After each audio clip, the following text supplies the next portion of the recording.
भौतिक जगत में जिस प्रकार विकास की प्रक्रिया अनवरत जारी रहती है, ठीक वैसे ही यह भी निर्धारित है कि इतिहास पर ही सदैव नवीन की आधारशिला टिकती है।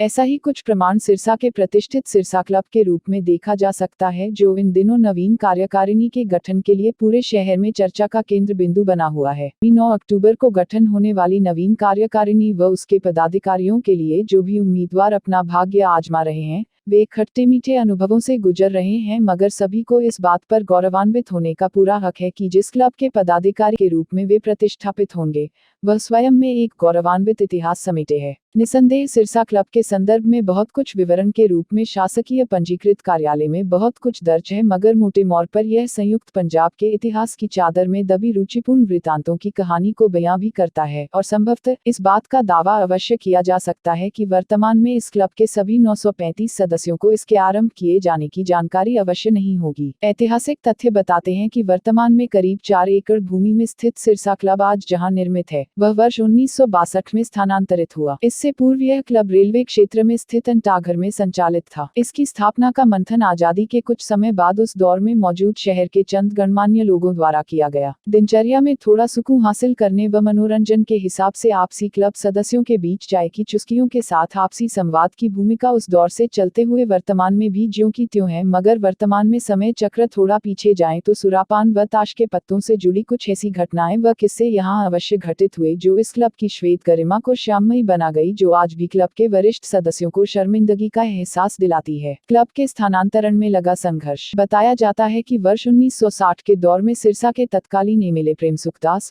खजांची परिवार व सेठ सूरजभान सहित चंद गणमान्य लोगों द्वारा इस क्लब को खूबसूरत शक्ल देने में जुटे, और इस क्लब का संचालन उस दौर में प्रशासनिक अधिकारी के तौर पर एसडीओ सिविल को सौंपा गया था। चूंकि सिरसा क्लब उस समय रेलवे क्षेत्र में संचालित था, ऐसे में रेलवे विभाग के एडीएन का अच्छा खासा रसूख था और उनके इर्द गिर्द रहने वालों को क्लब में शुमार करने सहित अनेक मुद्दों पर उनका दखल शहर के मौजूद व क्लब के सदस्यों को काफी अखरा, और उन्होंने इस क्लब को वहां से स्थानांतरित करने की दिशा में कदमताल करते हुए पंजाब के तत्कालीन मुख्यमंत्री सरदार प्रताप सिंह कैरों से मिलकर अपनी क्लब को स्थानांतरित करने की मंशा जाहिर की। उस दौर में आज सिरसा क्लब जहां स्थापित है, वह भूमि कृषि विभाग की थी। ऐसे में पंजाब सीएम ने उनके मंत्रिमंडल में कृषि मंत्री गुरबंत सिंह से कहकर यह भूमि 99 वर्ष के लिए पट्टे पर सिरसा क्लब प्रबंधन को सौंपने के आदेश जारी किए। क्लब प्रबंधन ने उन आदेशों के आधार पर, चूंकि उस समय सिरसा क्लब की वर्तमान जगह पर स्लॉटर हाउस था,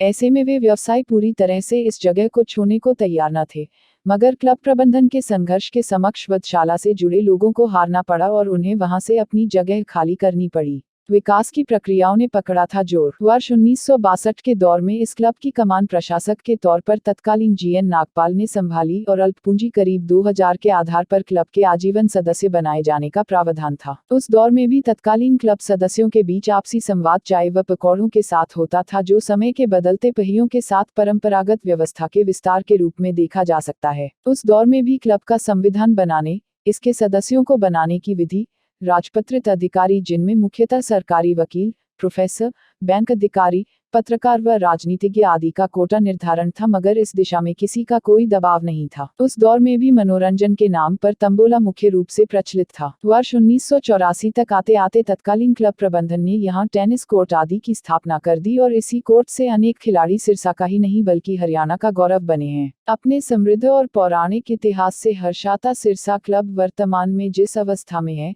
वह पूरे हरियाणा में चर्चा का विषय है, क्योंकि विगत कुछ सालों में यहाँ के प्रबंधन ने क्लब सदस्यों की संख्या बढ़ने के साथ साथ उनकी अभिरुचि से जुड़ी अनेक मनोरंजनात्मक व्यवस्थाओं का सृजन किया है। इनमें मुख्यतः बैडमिंटन कोर्ट व तरणताल शामिल है। निसंदेह समय चक्र के साथ नवीन पीढ़ी ने यहाँ गरिमामयी पद संभाले हैं और दिए गए दायित्वों को निभाया है। अब एक बार फिर 9 अक्टूबर को सिरसा क्लब की परंपराओं को आगे ले जाने के लिए लोकतांत्रिक रूप से चुनावी प्रक्रिया होगी। उम्मीद की जा सकती है कि अपनी गौरवमयी परंपराओं व हरियाणा में विशिष्ट पहचान बना चुका सिरसा क्लब एक बार फिर सही मायने में मनोरंजन के सही अर्थों को प्रतिपादित करते हुए सफलता के शिखर पर बना रहेगा।